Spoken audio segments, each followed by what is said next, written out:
Yo, yo, yo, what's going on? What's going on? Everybody, welcome in, welcome in, welcome in. Live on all social media platforms. Even though it gives me errors every once in a while saying that it's not working, but we're still in there. We, I like to give a general, brief introduction to myself, and then I give a lecture, and then we get to Q&A if we have time. But I'm not gonna stay on too long. I got some stuff I need to tend to, but it's all good. So welcome in, everybody. This is the Rich Get Richard. My name is Mr. Richard, your hostess with the mostest, which sounds like cornball shit, but we talk about everything money, finances. We talk about everything when it comes to credit, business funding. We talk about investments. You want to talk about crypto. You want to talk about, anything, funding, raising capital, LLC, business structure, S Corp, C Corp. We here and we talk about all this type of stuff. So come in, ask the questions, sit there and learn because a lot of the terminologies, I see you, sir. A lot of the terminologies that we talk about, a lot of people aren't familiar with and or may not even heard of. So if you have any questions, you can ask them along the way. I try to get to them, but sometimes I have a train of thought, and it's hard for me to stop my train of thought to answer a question just to get back on the train of thought. So generally, I'll always um, just keep going in my train of thought, and then I can always come back and see your questions. But we streaming live on Facebook, YouTube, Twitch, Twitter, Instagram, TikTok, and Kick, which is having an issue, but I'm gonna get it working. If you're on there, hey. If you're not, oh well, whatever. It does what it want to do. Um, if you want to help me out, watch this from YouTube because YouTube pays me to be here. Right? They don't want to give me money, and the money amount is not even significant. It might be $20, $30 a day on YouTube, but you know, I can go out and get a nice pizza or something just by you helping. And I see your comments first on YouTube also. So if you watch it from there, it's easier for me to see your comments because it gives me a live feed, and that's just easier for me to see your stuff. Before we get started, I do have if you find these concepts that I'm talking about interesting, you like what I'm saying, you like what I talk about, I have a free webinar class coming up this Wednesday at 9 p.m. EST. So go to the link in the bio or go to however you can contact me. You can go to my website too. It's therichgetrichard.com. A lot of people don't go there. Sometimes you got to put in the HTTPS and all that kind of stuff like that. But you'll get in there and it'll say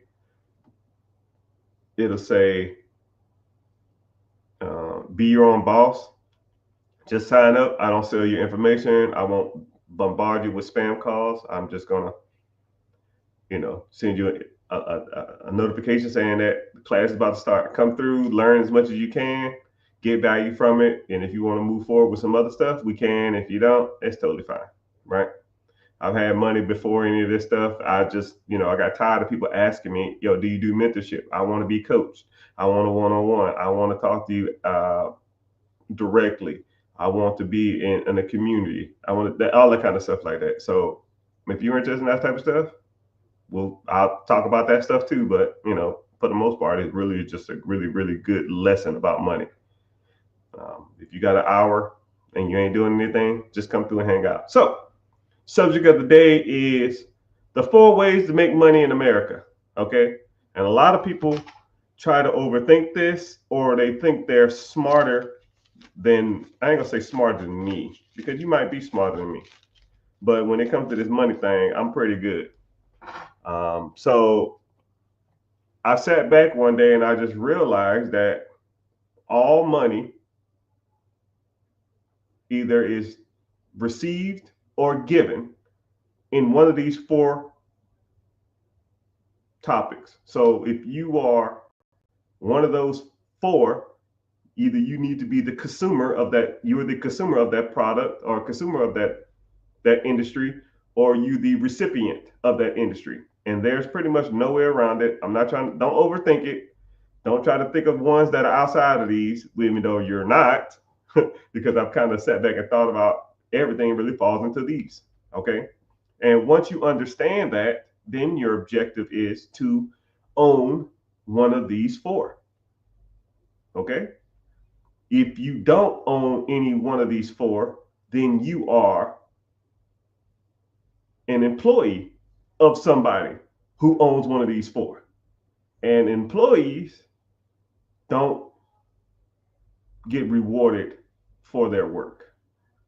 Entrepreneurs and the owners are the only ones that are rewarded in those processes. Okay. So if you aren't the financier or the owner of these four, you probably work for somebody who is one of these four. So we're going to get started on these. Number one is selling something. Okay. If you are a salesman or you are in the industry that sells something, you could be in the fast food industry. They are selling food. You can be in the healthcare. You can be selling health. You in the facials. You can be selling beauty. Fingernails, hair, nails, that's all beauty. Clothes, you are selling clothes, right? You can be working at Foot Locker, you are selling shoes. The person who sells those things more likely are the employee. Somebody owns Foot Locker. Somebody owns this shirt. Somebody owns this watch. Somebody owns this hat. And they sold it to me. Your clothing that you're wearing, somebody sold that to you. The person who sold it to you, the owner, makes a lot of money. The employee does not make a lot of money in those industries. They just don't work. It just doesn't work like that. You ever heard the expression, the boss makes $1, I make a dime? Yeah, because actually generally employee cost is about 20%. So if you add up all the employees' salary, it's about 20% of what the owner makes. Just throwing it out there. So you need to own processes where you sell something.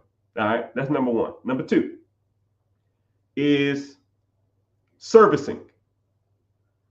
You can get a haircut, that's a service.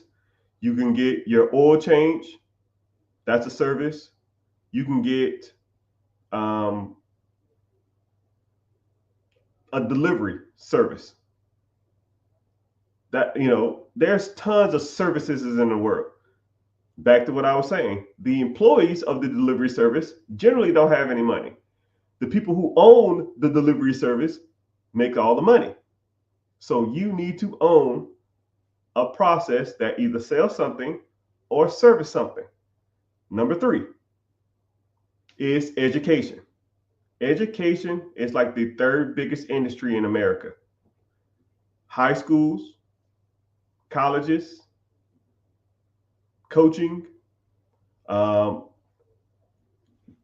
sports, coaching sports, coaching people how to play a piano, coaching people on, educating somebody on how to do, you can educate people on how to do a karate class. You can educate someone on how to knit. You can educate somebody on how to drive. There's multiple industries where you can educate people and make a living. And when I say a living, I mean a shit ton of money, right? Why are colleges, billion-dollar industries? Because they're in the game of educating. And what's so shitty about education is you can educate somebody, and regardless if they get the message or not, you still get compensated, right? I know tons of people that don't work in their college degrees. I know tons of people who hated college. I met a ton of people who said they didn't learn anything in college. However, the college got their money, and you can't not pay the college fee, right? Even if you got a loan, you got that for life. It's just the way it is. It doesn't stop anything. It's just a part of the process. You have to get educated in certain things. And you talk about education as far as like safety. There's people that go around and educate people on how to do stuff safely. When I was in the military, there was whole divisions. And all they did was educate people on how to be safe or do a job safely. You know, think of like OSHA. If you know what OSHA is just, they're just telling people how to do their job properly. They're expecting and educating. That's it. Billions of dollars worth of industry. So, and the last one is entertainment. Entertainment. LeBron James, basketball. Tiger Woods, golf. Messi, soccer. Cat Williams, comedy. Dwayne The Rock Johnson, movies. Entertaining. Entertainers get paid a lot of money. And then this is where it gets good. Dwayne The Rock Johnson, Kevin Hart, Dave Chappelle, whoever your favorite actor or actress is, whoever your favorite comedian is, they might get good money. But the person who paid them make 5 times as much. The person who owns the studio, the person who owns the comedy club, the person who owns the theater, the person who owns all these processes that give those guys and girls money, make way more money than the entertainers. And you know, entertainers still make good money. And they're self-employed.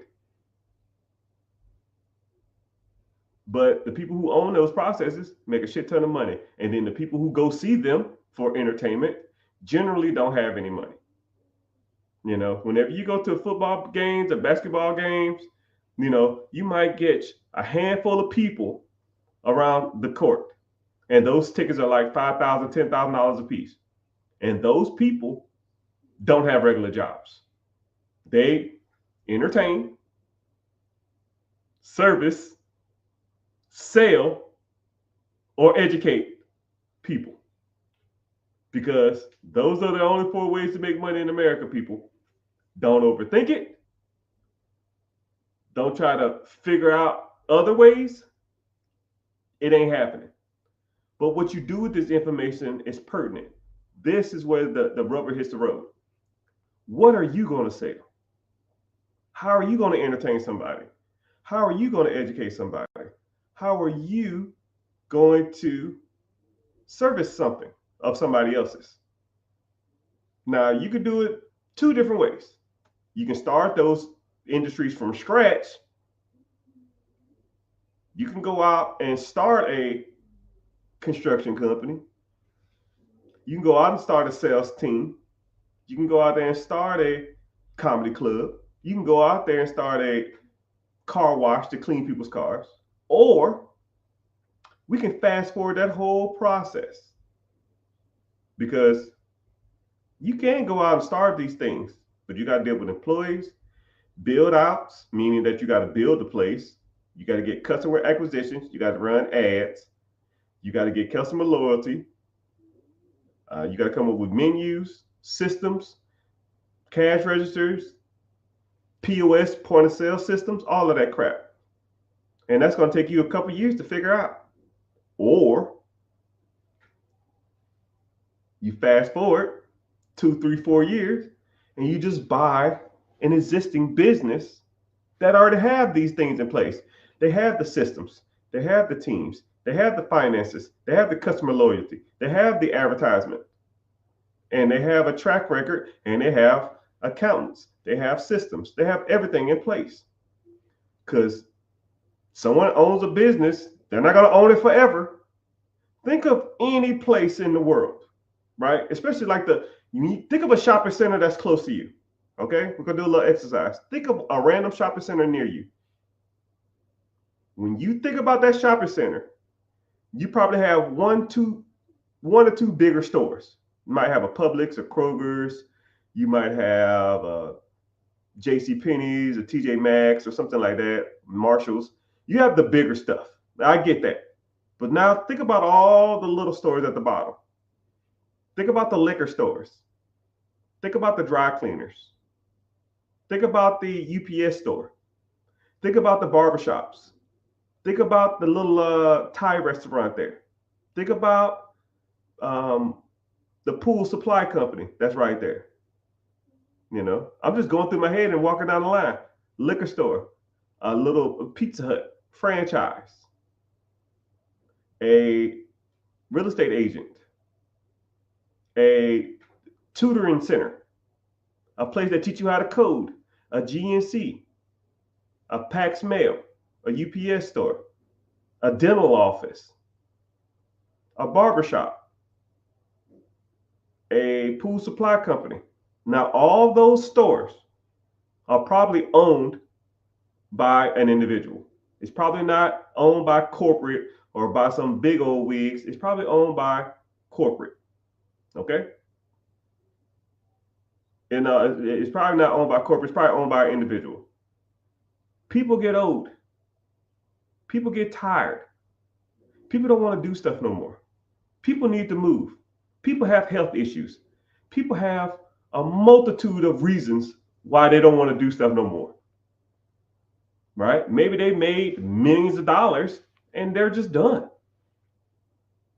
Think about it like this. Say if you had a business, let's say you're 40, you have a business, and that business has made you $500,000 a year until you're 50. Now that's $5 million. Now you're 50 years old and you don't want to do it no more. You owned it for 10 years. You made $5 million. And now the business is worth $1.5 million or something like that. You can sell it, make the 1.5. Now you up $6.5 million. You're done. How much money do you need, people? Think about it. How much money do you truly need? And people are like, I can't live off $6.5 million. Bullshit. You don't make $1 million in your lifetime now, probably. If you make $50,000 a year, 20 years will put you at $1 million. Say you started a job at 35, you worked there till 55. That's $1 million. You telling me you can't live off 6 times that? You doing it now with way less than that. Moral of the story is, people, all those businesses that I named off in my shopping center, let alone I go 2 miles down the street in that shopping center, 2 miles down the street again in that shopping center, Chinese restaurant, Wingstop, a Plato's Closet, another liquor store, go down the street again, Wingstop, GameStop, Jersey Mike's, Firehouse Subs, go down the street another 2 miles. All those businesses gonna have to be sold at some time in the near future or in the future, right? And what's crazy about it is there's probably a business in the shopping center right down the street from you that has a business for sale, and you don't even know it because you're not even looking for those type of things. You're not even on. It's not even on your radar. It's like your car effect. When you get a new car, you see that car everywhere. It's the same thing. I got a little red Honda. Everywhere I go, I see a little red Honda. Whatever car you got, you never saw it before. But if you bought it, you see it everywhere. It's the same thing. If I told you to start looking for businesses that are for sale, you'll see businesses for sale everywhere. If I told you to start looking for real estate for sale everywhere, you will start seeing real estate for sale everywhere. If I started to tell you to look for investment opportunities everywhere you go, you will see investment opportunities everywhere you go. Everywhere I go, I don't give a damn if I'm going to a club, I'm going to a party, I'm going to a Mac Daddy dinner, I'm going to whatever. I'm coming home from a long day of doing something. I don't care. If I'm driving or someone else driving, I say, hey, whoa, go back. Because I'm always on the hunt. Oh, man, I didn't even know this thing was even for sale. Yeah, I didn't think it was for sale either. I didn't know it was for sale either. You know why the person you would say you didn't know they was for sale either? Because they're not looking for it. Because if they knew that, they would already say something. And then this is what's crazy too. Once you start telling people, yo, man, I'm looking for businesses to buy. Yo, man, I'm looking for real estate to buy. Oh, yo, man, I'm looking for investment opportunities. Miraculously, when people have businesses for sale, have real estate for sale, or have investment opportunities for you, you know who they go, when people, because people always like to feel like they are important. You know what I mean? They always like to make it, people like to feel like they're providing value to other people's life, regardless if they are or not. And if I say, yo, man, you come across somebody with a business or a real estate or investment opportunity or want to invest, let me know. And then as soon as, hey, man, I got my Dunkin' Donuts, I think I'm about to retire. You know what? I have a friend named Mr. Richard. He buys businesses. Give him a contact and pick it over with him. And, sometimes I don't buy everything, but, I do talk to him and say, go through these routes. If you want to sell it through a broker, you can sell it through me, you can sell it through whoever, and we can kind of go from there. So just letting you know that there's opportunities all over. You just got to you always got to be honed in. And if you're not honed in, you'll always have a lackluster outcome on life. You have to be looking for these opportunities, regardless if you got the money or not, because hell, or the credit or not, because you never know. You never know what people will do if you ask. You never know. I have clients or I have people that came to me and said, "Yo, Mr. Rich, I didn't even know this shit was even out here. I learned a lot about what you're saying. I found business opportunities within a week of talking to you. Weeks of talking to me, already buying something. Because they just don't see it, and they don't know what to look for, and they don't know what to say, and they don't know what's good or bad deal. You just got to learn that stuff. It's just something. It's just something that you need to learn throughout life. If you want to get good with money, you need to know how to identify opportunities. If you're not good at identifying opportunities, then you will never have money, because that's all money is. People see opportunities and they capitalize on it. Either it hit or it don't.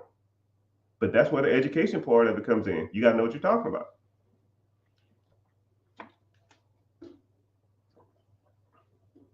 I'm always constant.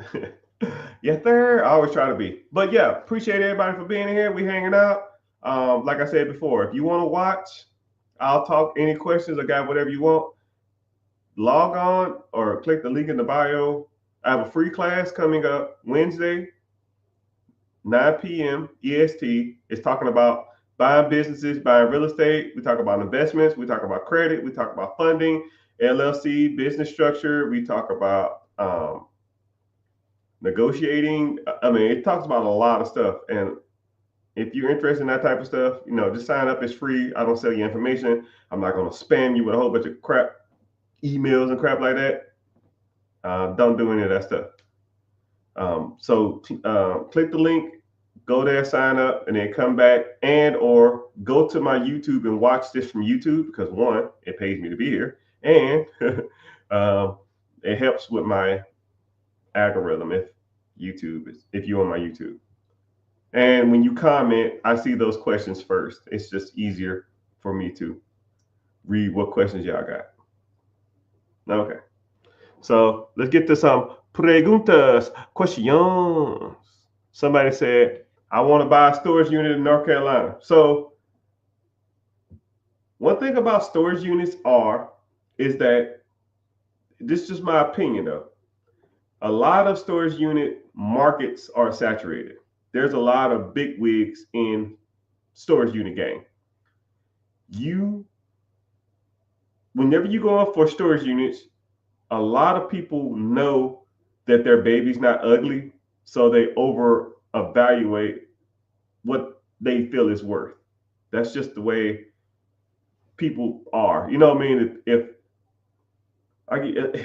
almost like the same thing with a laundromat.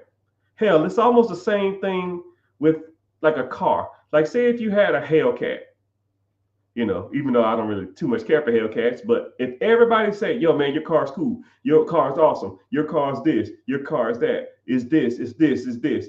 People think because people tell them their car's cool all the freaking time that their car is valued here now when it's actually valued here. People overpay for Hellcats and people get gassed up about their Hellcats. It's not they think that a Hellcat, say if a Hellcat should be selling for 40, they're going to pay 50 for it, which is overpriced. And then they're going to say, oh, yeah, I had this thing for 5 years. Now, and I put some rims on it and a stupid ass sticker. Now it's worth 60. You know, because that's just because they've been told their whole life that their Hellcat is cool. It's just kind of the same thing with when it comes to businesses. Laundromats are like that. You know, people, everybody wants a laundromat. There's 500 different types of businesses out there that I can name just off the top of my head. But everybody want to talk about laundromats but laundromats are overhyped because people are told, man, you got a laundromat, you're so awesome, this is so cool. But there's multiple different businesses that you can buy besides a laundromat. The same thing with storage units. Storage units are one of those things that a lot of people want to get after. And it's because they don't really know what's all available. They just think storage units are good. First of all, storage units is a commercial building. You generally gonna have to put 20% down. And if you want to get into one 20, 30 miles within any major city, all the big dogs and all the big girls are already probably scoping it. And if you ain't got the 20% down, more likely you're gonna have to raise money or get some decent workout with the owners, which more likely aren't mom and pops. And if they are mom and pops, they got bombarded with letters from people like me. Because when I buy real estate, I'm looking for big units. I send them letters and text messages all the time because you can look all that stuff up online. So if you did want to get into those industries, you probably have to go to the skirts. You go to like Midwest, sometimes the country areas that don't have a big population. When the owner operator is a mom and pop place, those places you can get good deals. Any major city with 20, 30 miles from any major city, to me, is a wash for you might can catch some deals, but more than likely, these big companies have sent them multiple letters, multiple text messages. Because you think about it like this, there's companies out there. I'm gonna kind of put you on a little bit of the real estate game. There's major corporations out there, and all they do is buy real estate, multifamily, apartments, storage units, and that kind of stuff. So what they'll do is they'll market to a certain area. They'll say, okay, we want to buy every storage unit in North Carolina and South Carolina. So what they'll do is they go to public record, they search all the storage units, and they send them a letter. Hey, how you doing? My name is Big Corp Investments. I see you have a storage unit for sale. I see you have a storage unit. I don't know if you was interested in selling it. However, if you are, give me a call. Here's my number. They'll send them a card in the mail. No, not interested. Then they'll shoot them a text message. That's public record. Hey, this is Big Corp again. If you're interested in selling your storage units, give me a call. Cool. Then they'll get an email. Hey, this Big Corp again. If you're interested in selling that, and they'll send them a letter, an email, and a text every week or every 2 weeks forever. Because they have millions of dollars to deploy to this. Because once they get one, it all pays for itself. So if you're looking for those type of industries, if you're looking for those type of businesses, who do you think they're going to call first? You or somebody who's been in their ear for 3 years, right? You send out a letter, let's call it 50 cents. 50 cents times a week times a year, 52 weeks a year at 50 cents, we'll call it $35. $35. A text automated system, that's $20 a year. I'll call it all in $250. An email, a MailChimp email automated system, another $20. You all in, you spend $750 a year to market to that person. Let's say you do it 3 years. That's $2,200. You buy a multi-million-dollar apartment complex that's undervalued from a mom and pops who don't know how to value their units. You buy it, and then you raise all the rents from $50 a unit to $100 a unit. You damn near double the value of that property. You pay $2 million for it. Since you doubled the rent, now it's worth $4 million. You make $2 million in equity off of $2,200 worth of marketing. Come on, people. And that's why a lot of those industries, you're not going to come close. You got to sit back for years and wait. And then whenever they do call, let's say they do call you, right? Let's say, for example, you just happen to text them or email them on the right week. Boom. Big Corp and whatever your username is, Pops Investments, right? I don't know your name. I'm going to call you Pops Investment. Pops Investments. Hey, Big Corp, what you got? $2 million cash. Well, hey, Pops Investment, what you got? Well, my credit's not the best. I might get put down $20,000. I got to go raise. Click. You ain't even ready, bro. You're not even ready. You ain't even ready. Yeah, I can give you 3 years to be ready, and you probably still wouldn't be ready, right?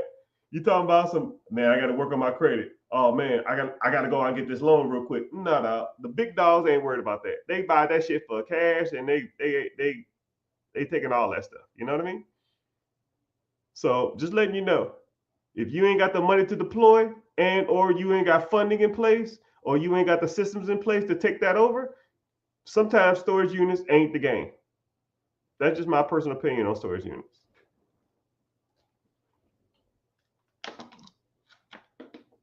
Someone say, how do you handle bad tenants? Cash for keys.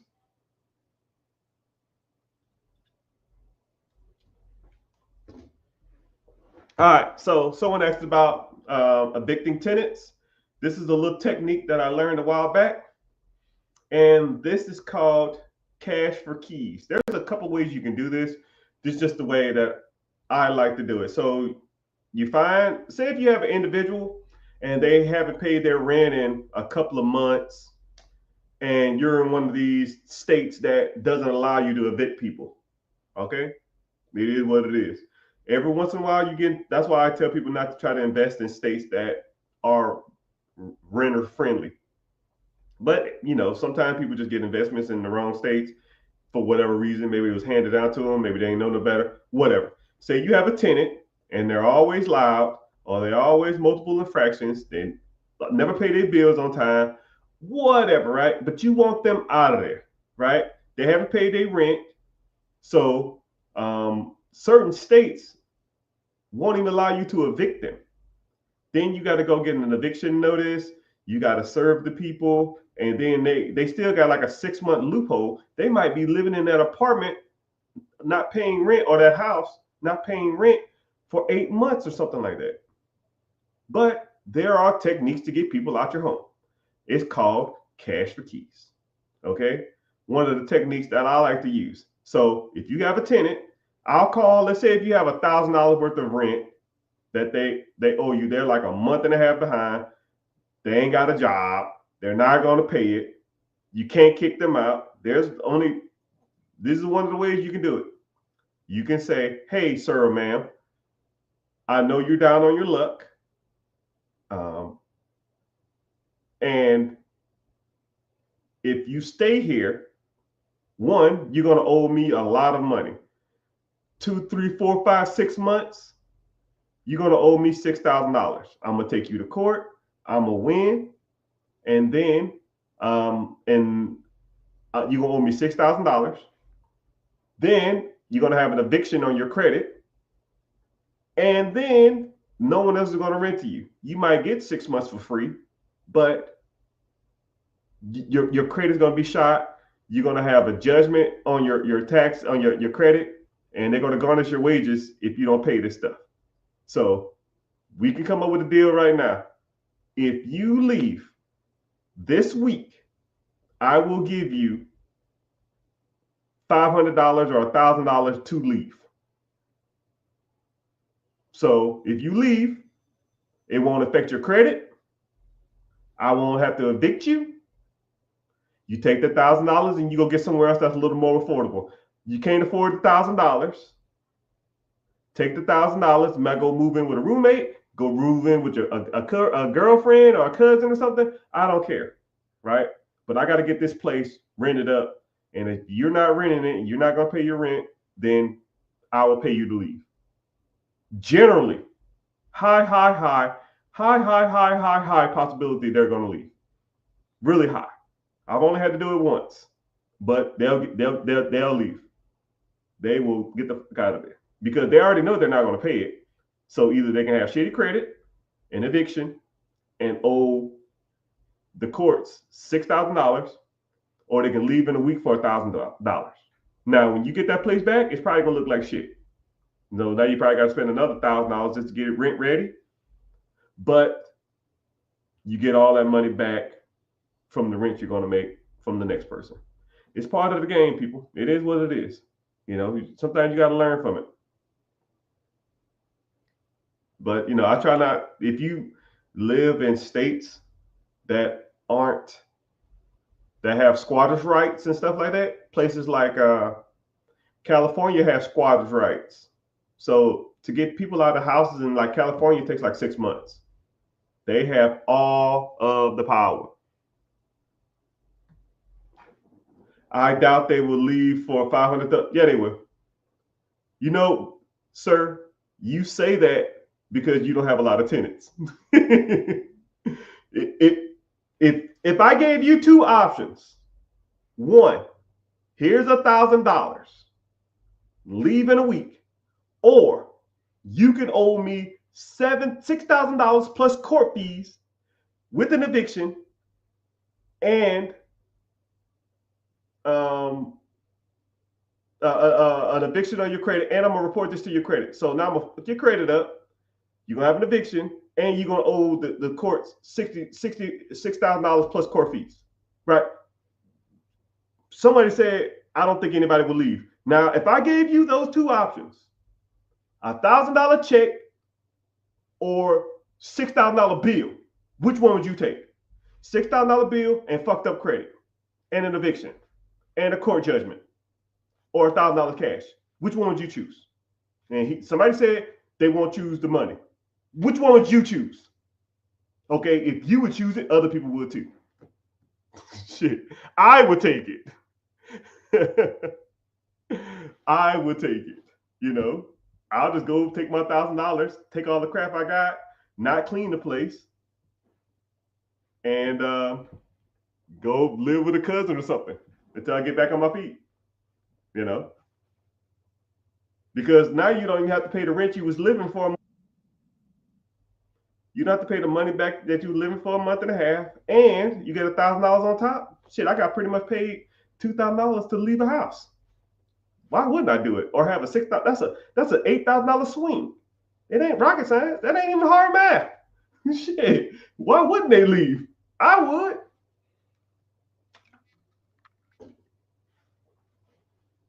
How do you feel about investing in foreclosure homes in the state of Florida? Hell, and foreclosures anywhere.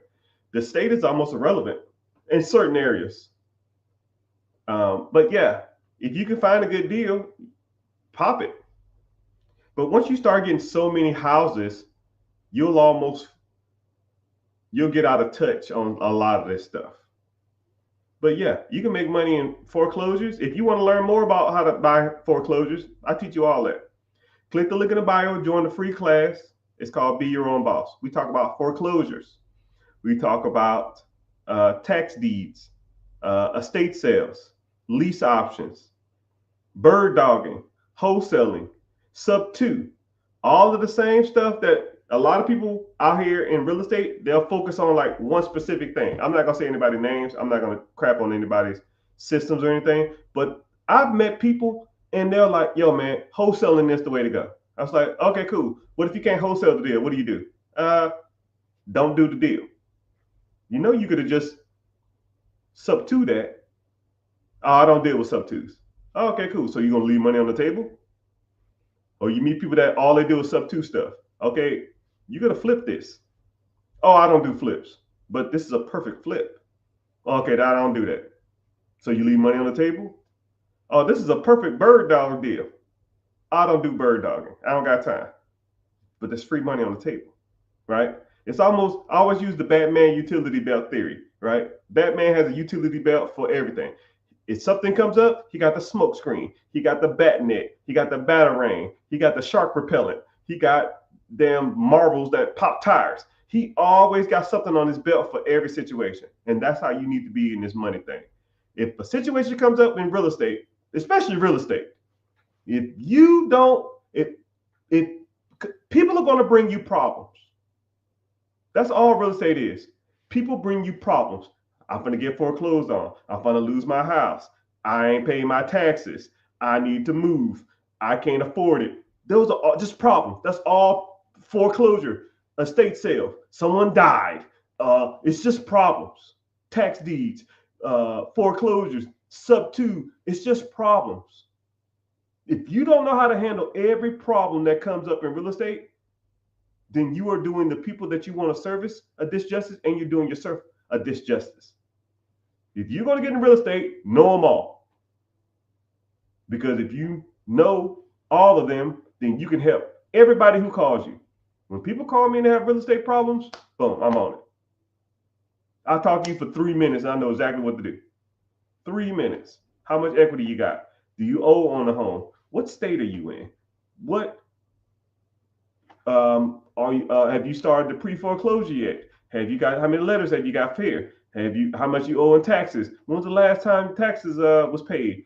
How much you owe? Like, boom, boom, boom. Once I hear that, I already know what to do, right? Do you want the house or you don't want the house? If you do want the house, you got to do this. If you don't want the house, you can do this. You want to cash out your equity, you do this. You want to damn transfer the equity and not pay capital gains tax on that? Let's do this. You open for seller financing or owner financing? Cool. Let's do this. If you're not, cool. Let's do sub-2. Let's do lease options. Let's do any of that stuff. You just got to know what you're doing, people. Got to know what you're doing. Somebody said, what is some good businesses to start with as a first business to buy? Could you give me some examples? So there's tons of businesses that are out there for sale. And a lot of times whenever you're looking at businesses, you almost got to step back and ask yourself, can I do this? Because once you take a step back and you look at it from your perspective, I can give you 1,000 businesses off the top of my head, but is that good for you? You know, if it makes sense to you and if it makes sense financially, then roll with it. Somebody I know, he wanted to buy, he was looking for businesses and he saw one for sale. It was a flower boutique. Now this guy is a manly man, younger dude. And it was a flower boutique. The mom owned it. She died. The son was selling it for his mom. And he met the son, talked for 5 hours. They wanted $150,000 for it, and it produced like $120,000 a year in cash flow to the owner. So a business cost $150,000, and he was making $120,000. And he asked, "Well, how'd you come up with this price?" He said, "Because that's just what I feel like it's worth." That's what I feel like it's worth. But that shit was so undervalued, it was ridiculous. And then he texted me or called me and said, "Yo, what should I do?" hit him with the owner finance. Hey, would you take payments over time for this? He said, yeah, of course. How much you want down? I forgot what it was, but he popped that. He bought that in 3 weeks. Now, I don't know you from a can of paint. You look like a younger guy, but a flower shop is not on my radar. But for $150,000 for $120,000 return every year, it will be on my radar. It will be on my radar. You know what I mean? If I purchased a floral shop that I didn't have to work at, that already had employees, systems, teams in place, would I buy it? Yes. My very first business was a tanning salon. I'm black as night. To let you know how much I knew about tanning was an understatement. You probably, when I bought this, or when I was in the process of buying it, you could probably tell me more about tanning than I knew. I just want to throw that out there. Do I look like the type of person to own a tanning salon? But I did, and it made me good money. 4 years, and then I sold it for good money. But just throwing that out there. Someone said, what's a good first business to buy?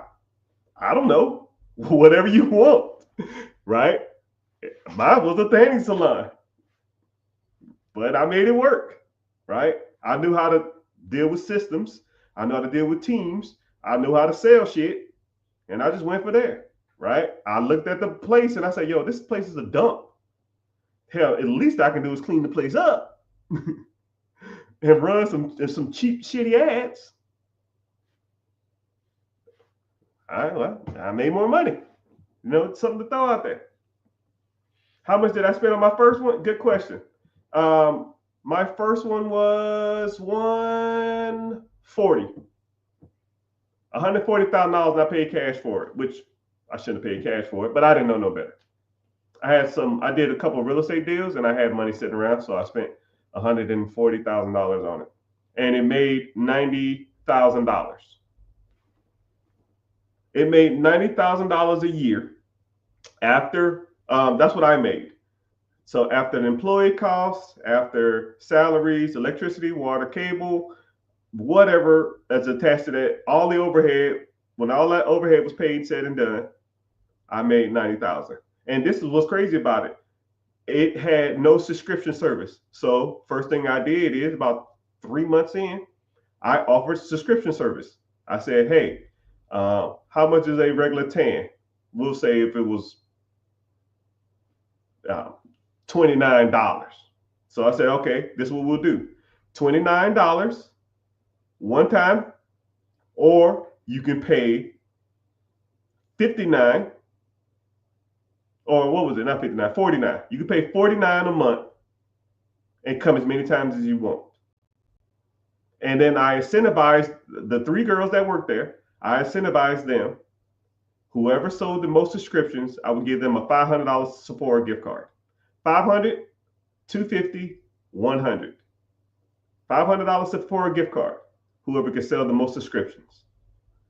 2 months, I forgot how many I had. It wasn't 300. It was a little over 200. 200 monthly subscriptions of $50 a piece.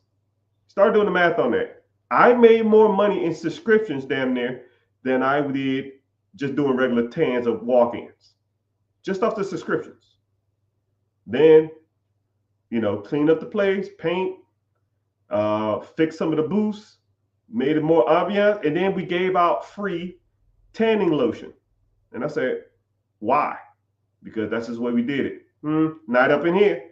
So I started selling bottles of tanning lotion. I did what's called a white label. If you don't know what that is, Google it.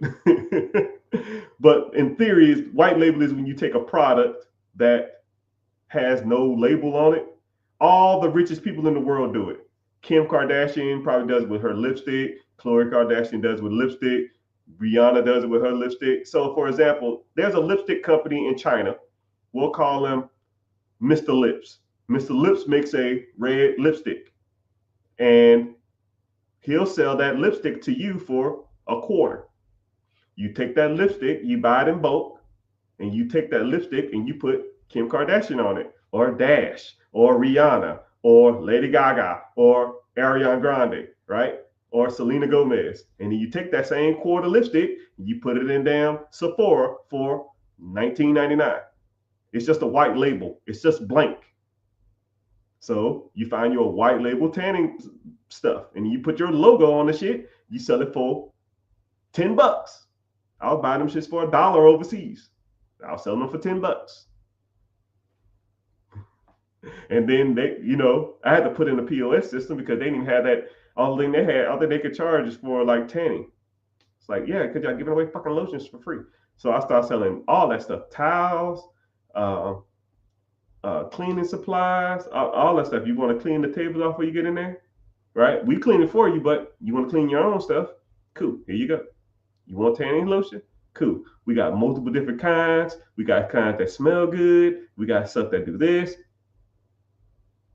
Shit. After about a year and a half, I went from $90,000 a year to about $180,000 a year. Cash flow to me. Boop, boop, boop, boop, boop, boop, boop. And if you know anything about buying and selling businesses, if a business is absentee and it's making almost $200,000 a year, you can sell that shit for a lot more money than I paid for it. Even though I gave them a discount because I just wanted to get rid of it because I didn't really know what I was doing. But mind you, I'd rather not know what I'm doing, making hundreds of thousands of dollars, than know what I'm doing, not making shit. Because that's the game, people. That is the game.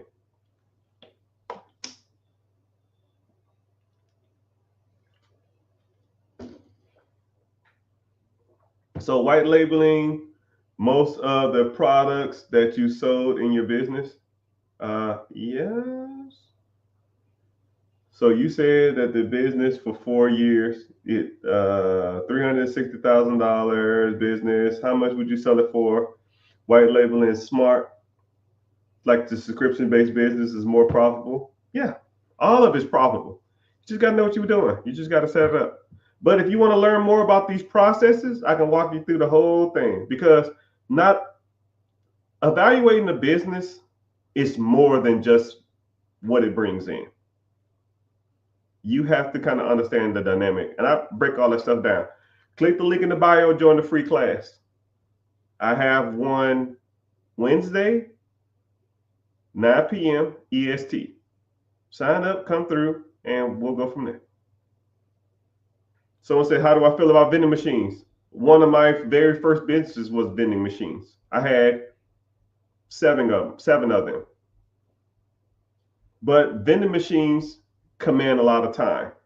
The tanning booth was my first absentee business. Vending machine, I started that from, I started from 2 units. Because I used to work at a place, and when I was working there, it was a guy that used to come in and they never had snacks. I mean, the vending machine was constantly empty. And then one time I saw the guy and I was like, man, damn, about time you fill this thing up. He said, yo, man, I'm just busy. I said, well, do you not have time to do it anymore? He said, no. I said, you ever thought about selling it? He said, yeah. I just haven't found anybody to do it, sell it to. I said, shit, I'll take it. How many you got? He had 3, but one of them was like it was a location, but he did nothing with it. So he had 2 operational and 1 non-operational. And I said, I'll take them all. Right? I forgot the price. This was 10 years ago. Then I started making money. I did about an hour. I stopped mine on Mondays and Thursdays. Mondays because you get all the money from the weekend, And then Thursday, you get prepared for the weekend. I used to go to Sam's. I used to drop about $2,500 to $3,000 every month at Sam's Club. I was bringing in, after everything was paid, said and done, I was bringing in about 50, 60,000 a year, which is good money, but you're devoting a lot of time to it. For every machine is about an hour. So you have a half an hour to get to where you are, and then a half an hour to stock. When I end up said and done, I think I had 7 machines or something like that. 7, 8. I don't remember. 7. I'll say 7. So I would go to the place, take a half an hour, stock up all this damn this stuff and this little cart, take it in there, load it up, collect my money, check the machines for anything wrong, and then go to the next one. It would take me 30 to 45 minutes, depending on the location. I'm on about a 45 minutes to get there, service, and go out to the next one. I just average it about an hour. Sometimes it just take longer. Depends on what I was stocking. The sodas suck. I hated sodas. But yeah, it made decent money. But just note that 2 days a week, maybe 1 day a week, you're going to be gone about 8 hours, right? And if you don't service, no, you don't get paid. Sometimes it'd be 2, 3 o'clock in the morning, filling up sodas. Scared as hell, think you're going to get robbed. Because, $200, $300 cash to a crackhead or a junkie, that's some decent money, man. Just letting you know. But yeah, vending machines are good for me in my stage now. I wouldn't do it, but they're good for a starter person. Yeah, if you just want to get into something and make a little good money on the side, $30,000, $40,000, $50,000 if you got a decent amount. I was probably making about $10,000 per machine, about $8,000 a year per machine. But things were way cheaper back then. I look at these vending machines now; they charge fucking $1.75 for a bag of chips, and I'm just like, damn, this is rough. Or whatever they're charging, $1.75 for a Snickers or a candy bar. I was a little cheaper because I wanted to. I really didn't want to raise the prices. But I tell you what, when I got my first Monster, I started selling Monsters. Oh yeah, that shit was nuts. I couldn't keep that shit stocked. I could not keep it stocked. But yeah, that's a good question though. Yeah, but if you find something, you can find for sale all over. You just got to go look for them. I started free cycling. I'm still in the beginning stages though. Yeah, free cycling is where it's at, man. I teach my mentees how to do free cycling all the time. And sometimes I have contests with them and I say, hey, let's do a free cycle competition. Whoever free cycles the most in the next week, I'll send them $500 cash if you can beat me. But they never do. It's not even close. Well, for one, I got the time to do it.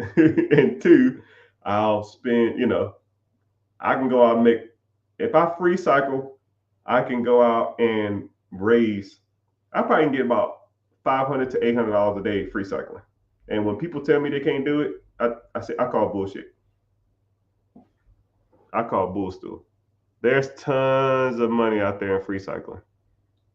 For those who don't know what free cycling is when you take money, when you take an object, you go on like Facebook, Craigslist, OfferUp, and you just search the word free, and or you search items that are like extremely discounted. I'll use couches as an example. Let's say if there's a sectional or even a TV, let's say a sectional couch. Let's say the sectional couch is $50 because they have to move out of the country. Or they say it's free because they bought a new one and the new one's coming this week. The couch is fine. People just want new shit. I don't know why. They just want new stuff. And you take it off their hands for free. You take that. I'll take pictures of it in their house. Sometimes I'll take some stuff to wipe with and I'll just wipe it down. And I'll take pictures of it right in their house. And I'll put it right back on Facebook, right back on Craigslist, right back on OfferUp. $500 plus delivery fee if needed. Might take some time. Sometimes it take 3, 4, 5 days, a week or something like that. But you'll get bites. I remember I had a competition with my community, and I said whoever raised more money than me, I'll give them $500. And they say bet. My first day, flat screen, 75-inch 3D TV for free. My first day looking, flat screen TV with remote. I sold it for $400. It was $400 plus $50 delivery fee, but they gave me $350 with the delivery fee. So I lost $100, but it was $350 to drive a TV that I got for free up the street. Right? Let's say you take 20 minutes to pick it up and then 20 minutes to deliver to somebody else. That's almost $400 or $500 an hour. Now, by a show of hands, who in this chat or who in this community or who's listening to me make $500 an hour? I'll wait. And then people say, oh, I don't got time.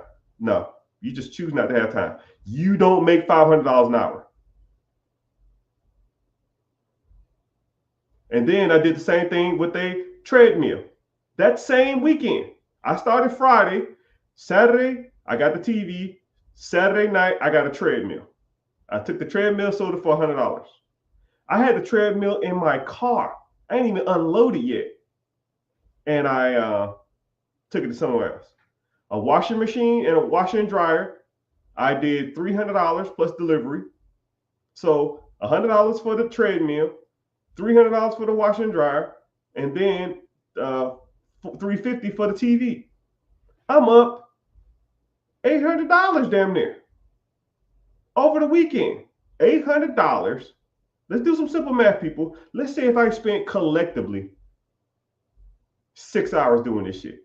$600, I'll say 8 hours just to make the math easier. I've spent 8 hours that weekend to make almost $800. That's $100 an hour. Now, by show of hands in the chat, whoever's watching, who in here makes $100 an hour? Tax-free, after taxes. I'll wait. And when people say, oh, I ain't got no money, but I ain't got no time. No, dog. You just sitting around watching The Bachelorette or Shark Tank or football. I bet you watched that fucking game this weekend. I bet you watched LeBron James. I bet you watch baseball. I bet you watch whatever sporting events going on.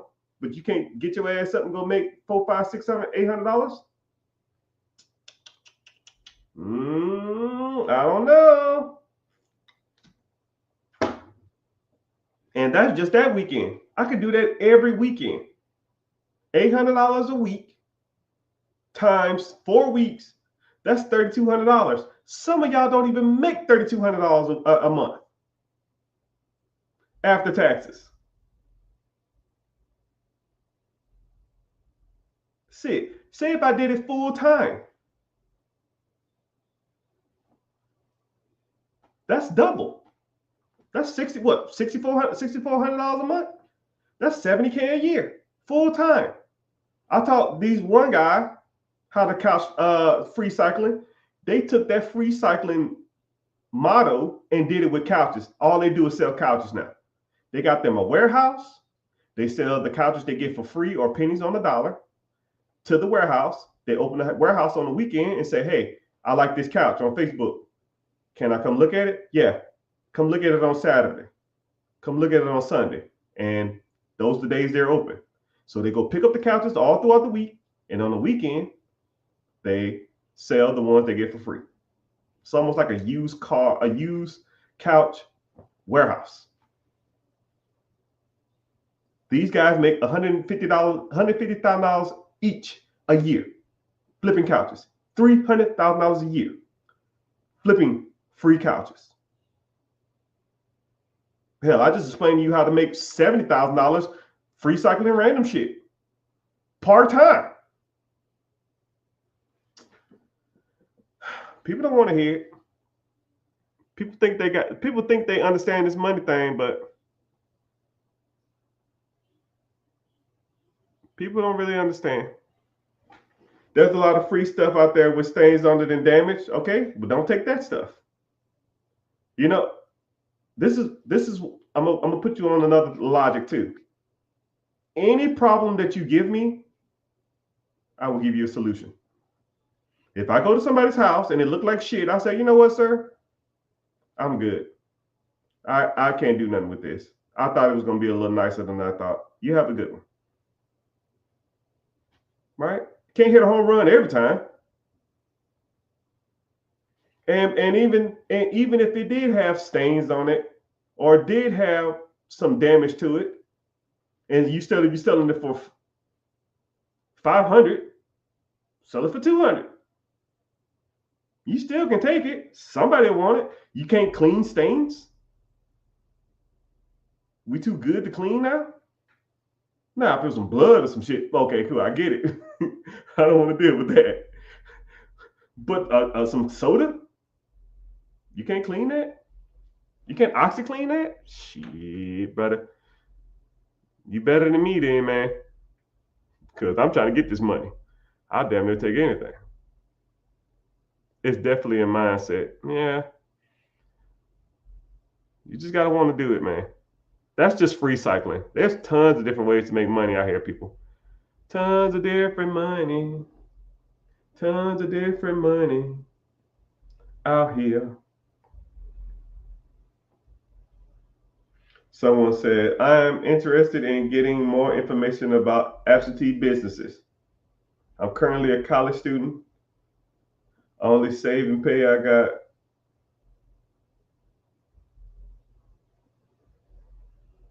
If you was in my situation, where would you go? Yeah, click the link in the bio and join the free class.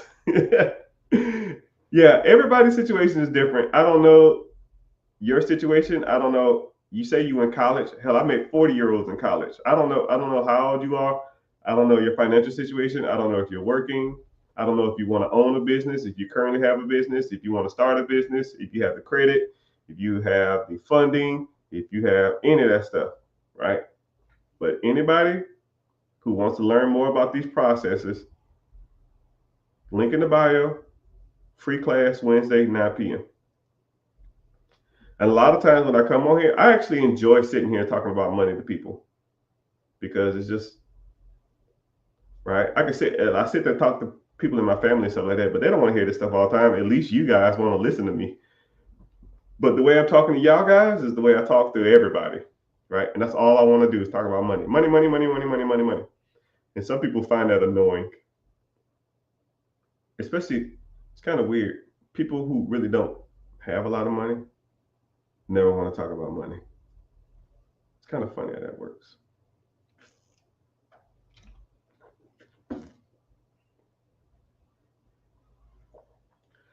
But yeah.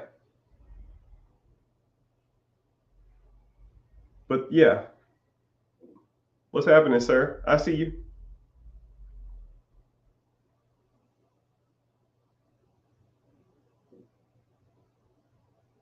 So someone's talking about real estate. Yeah, there's multiple ways to make money in real estate. Multiple.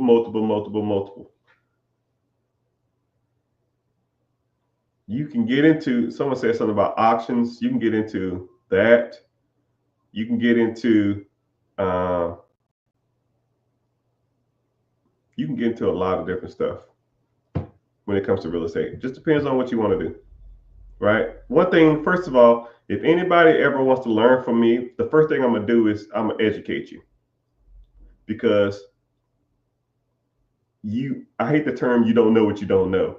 But if there's a better way to skin a cat and there's something that you can do that you probably never heard of, and it's easier for you to comprehend and to get behind, then you need to be educated on those different systems, right?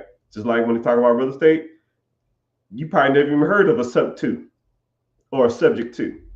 You may not even heard of a lease option. You may not even heard of owner financing or seller financing or seller carry or seller carryback.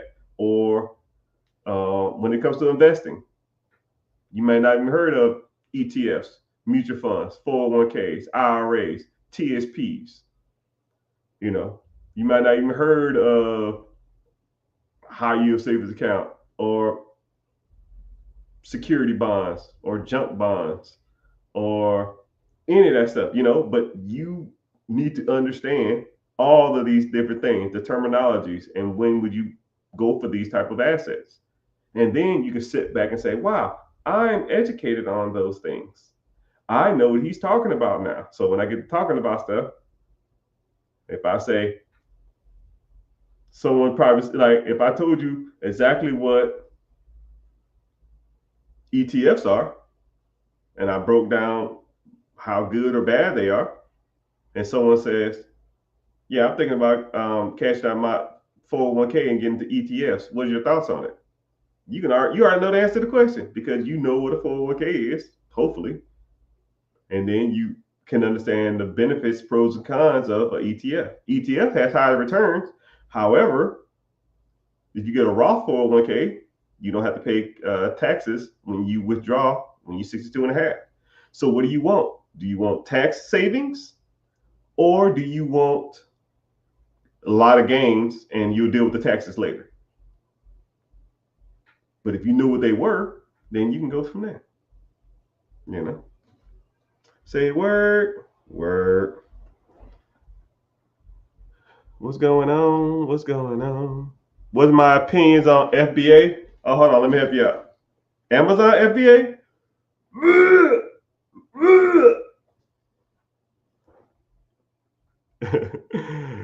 That's my opinion on Amazon FBA.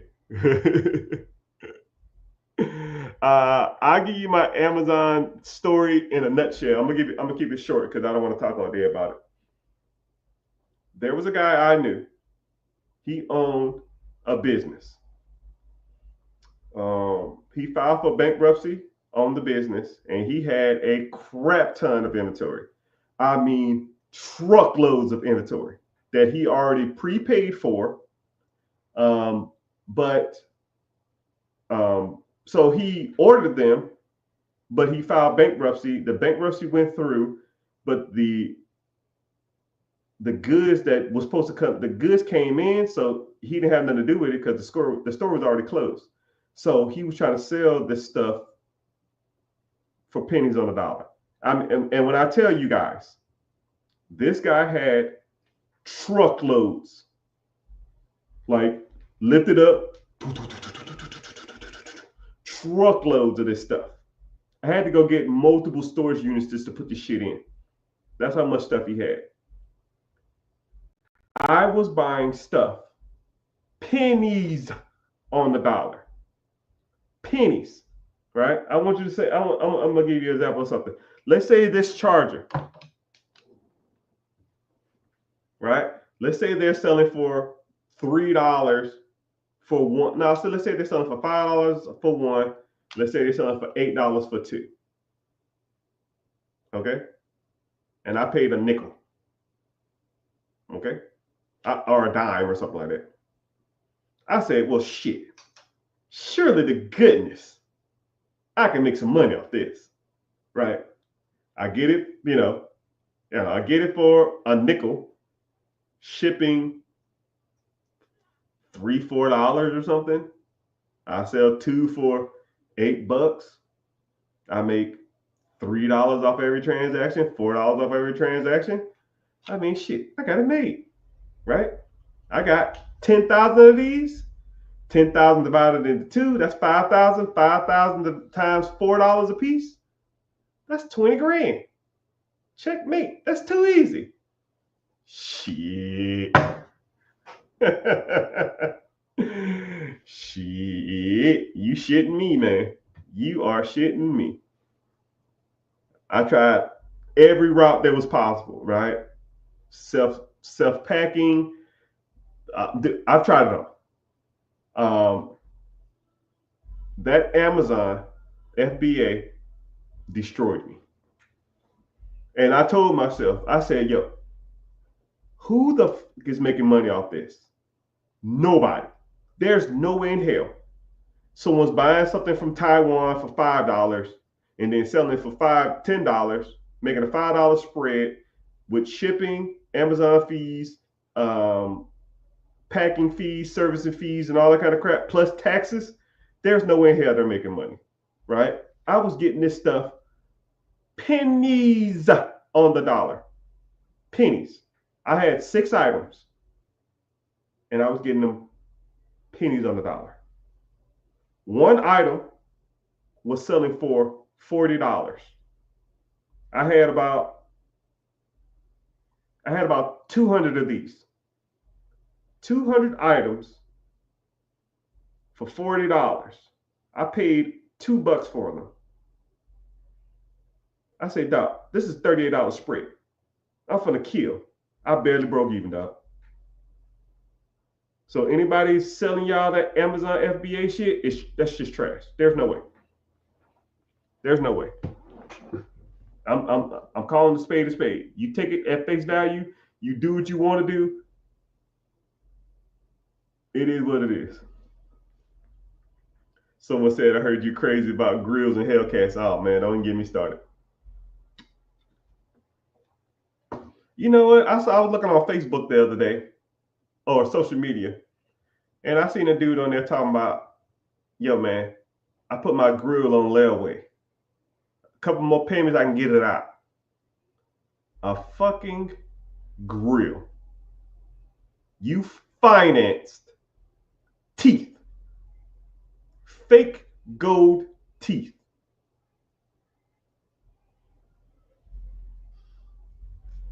You financed or layawayed fake fucking gold teeth.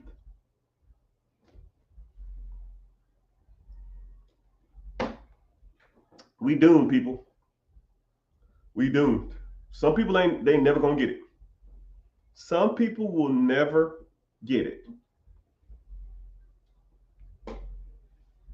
And then what's crazy is these kids nowadays, all they want is Hellcats. You ain't got a Hellcat job, guy. You ain't got Hellcat credit. You ain't got Hellcat money. You can't be the king of the block at 19 years old. It ain't happening. All you're going to do is finance your death. It's like a death sentence. You're stuck in this car from 21 to 28, and you're spending $700, $800, $1,000 a month plus insurance. You're probably at $2,320. You're at $1,300.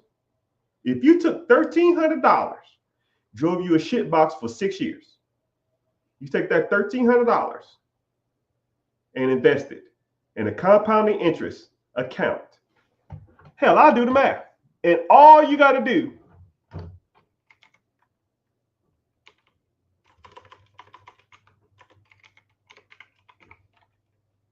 come on, dog. Here we go. So you had $1,000 Hellcat payment plus insurance. We'll call it $1,300. You started out at 22 years old. You didn't get the Hellcat. You drove a Honda that had 3 doors and a busted window. Right? You just sucking it up. You're gonna wait from 22 to 28, 6 years. You take that same $1,300, right? You start off with zero. You know, you put that money into a compounding interest account every month, 13 hondos, right? You do that for the 6 years, 22 to 28, okay? 6 years. You would have $144,000. Now, you take the $144,000 and you do what? Nothing. Not a damn thing. You do zero with that money, right? I'm doing it on the calculator, people. For those who can't see it, I'll show them. You start out with zero for 6 years. You put $1,300 a month into a compounding interest account. You have $145,000, right? Then you take the $144,000, okay? And you don't do nothing else. Now, if you wanted to, you go buy a stupid ass Hellcat if that's what you want, right? So from 28, we'll say till 60.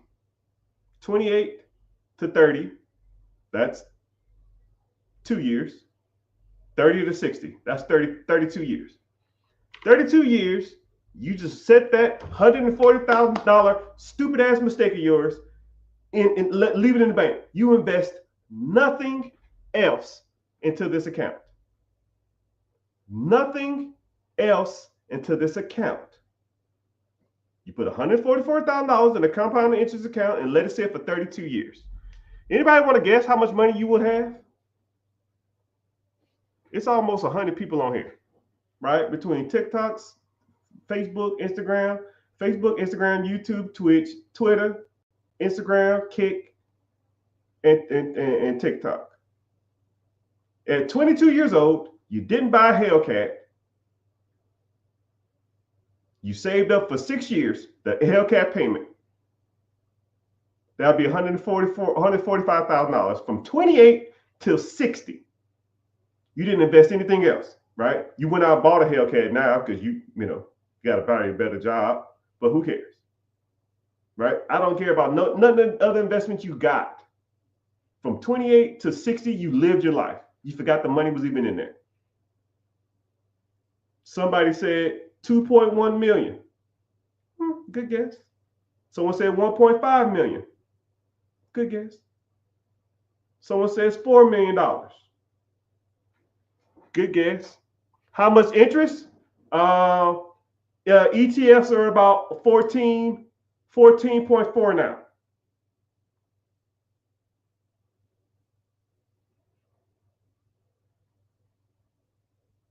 So 144,000 over 32 years.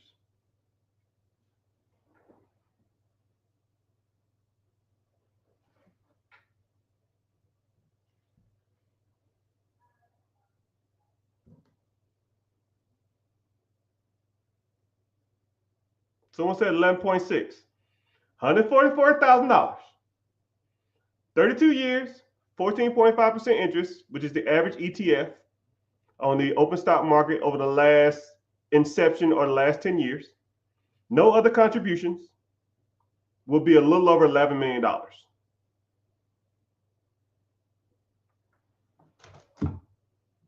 So now what would you rather have? $11 million when you're 60? Or a fucking Hellcat when you're 22? I'll wait. I'll wait.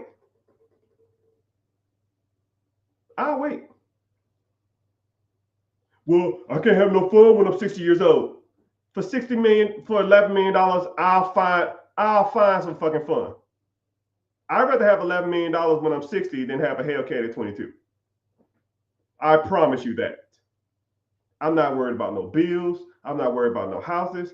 I can travel all over the world, people. I can do any and everything I fucking want to do. You're not tied down anywhere. You can do whatever you want. And then this was crazy. The interest on that is about $1.4 million a year. So just in interest, you make about $1.4 million. You can live off the interest. You take the $11 million, you put it in a trust.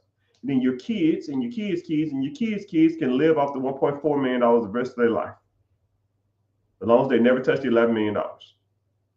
What sounds cooler, that or, yo, bro, when I was 23 years old, I was a king of the block. I used to do donuts in the parking lot. And yeah, that shit was cool as fuck. That Hellcat cost you $11 million with inflation. Shit. But hey, some people say, I want the Hellcat. You can have the Hellcat. Give me the money. Someone says, do I mentor?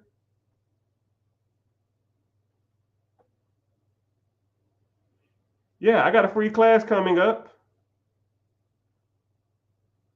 Link in the bio.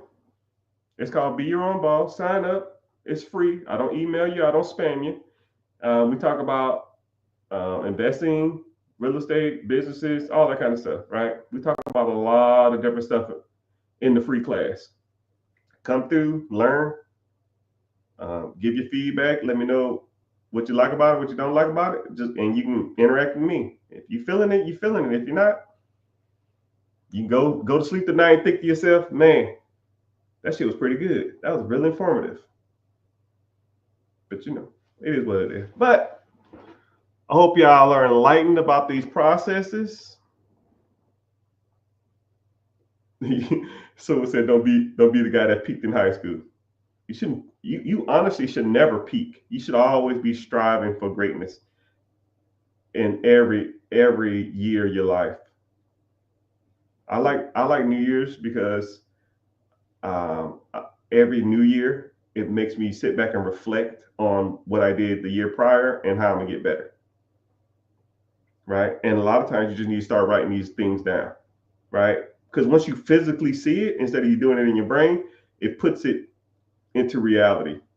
You know, you should write down how much money you have every year. You should write down how's your credit every year. You should write down all your assets every year. You should, and then also you should write down what you want your credit to be this year or next year, whatever. You should write down how much money you want. You should make how much money you want to make. You want to start a side hustle. You want to start a side business. You want to buy a business. How much money you want to make on a side hustle. All of that stuff. Once you put it down on paper, there's power in writing stuff down.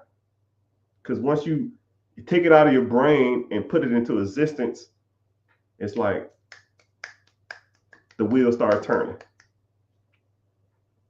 And you see it on paper, you just know what you got to do because now you have a little map, a little chart on how to get to your destination, how to get to your goals. But hey, what do I know? What I do know is it's been hard to say goodbye to yesterday. Anyways, I'm about to get off here. Thank you for your time. And yeah, if you're interested in reaching out to me, shoot me a message on Instagram. I'm flagged on some social media platforms. They won't let me message people. So if you're trying to message me on these platforms and they don't let you message, it's because I'm on a naughty list. So you can always message me on Facebook and or Instagram. Those are always good ones. And or just come to the free webinar at Wednesday. It's Wednesday, 9 p.m. EST. Click the link in the bio. It's called Be Your Own Boss. Go there and sign up, and I'll see you there. And you can interact with me, and you know it's a little more personable, and we break some of this stuff down. So I appreciate you being here. Avida Zane.